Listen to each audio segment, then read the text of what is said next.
হার্টের রক্তনালীর মধ্যে চর্বি জমে এটা ব্লক করে দেয়।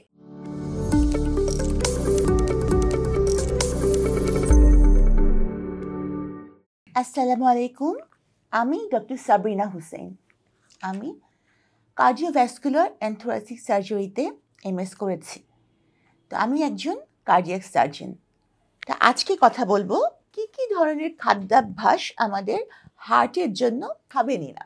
তো প্রথমেই বলি যে হার্টের অসুখের ক্ষেত্রে যে আমরা এখন যেটা সারা বিশ্ব জুড়ে যে ডিজিজটা নিয়ে সবচেয়ে বেশি আমরা চিন্তিত সেটা হচ্ছে ischemic heart disease, coronary artery disease, যে হার্টের রক্তনালীর মধ্যে চর্বি জমে এটা ব্লক করে দেয়, যার ফলে হার্টে রক্ত সংবহন হয় না ঠিক মতন এবং সেখান থেকে নানাবিধ সমস্যা তৈরি হচ্ছে।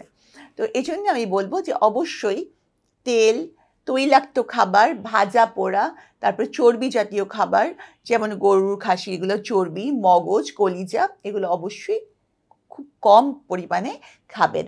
আর যাদের হাইপারলিপিডেমিয়া আছে মানে বংশগত, তারা তো অবশ্যই এগুলো পরিহারই করবেন, খাবেনই না।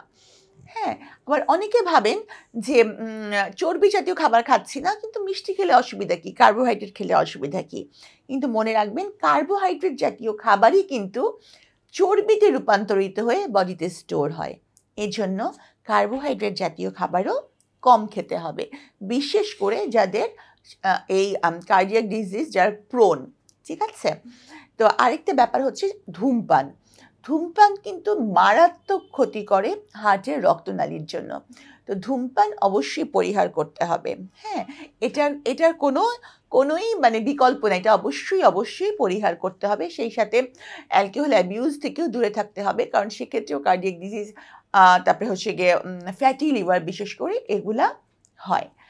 আচ্ছা, আর আরেকটা ব্যাপার হচ্ছে খাদ্যাভ্যাস তো নিয়ন্ত্রণ করবেনই, সেই সাথে আমার মনে হয় যে আমি আরেকটা জিনিস বলে রাখি, হার্টের ডিজিজ থেকে যারা ভুগছেন তারা অবশ্যই একটু স্ট্রেসলেস লাইফ কাটানোর চেষ্টা করবেন। যে যত বেশি অ্যাংজাইটিতে ভুগবেন, স্ট্রেসফুল কন্ডিশনের মধ্যে দিয়ে যাবেন, হার্টের আরও বেশি আক্রান্ত হওয়ার সম্ভাবনা বেশি।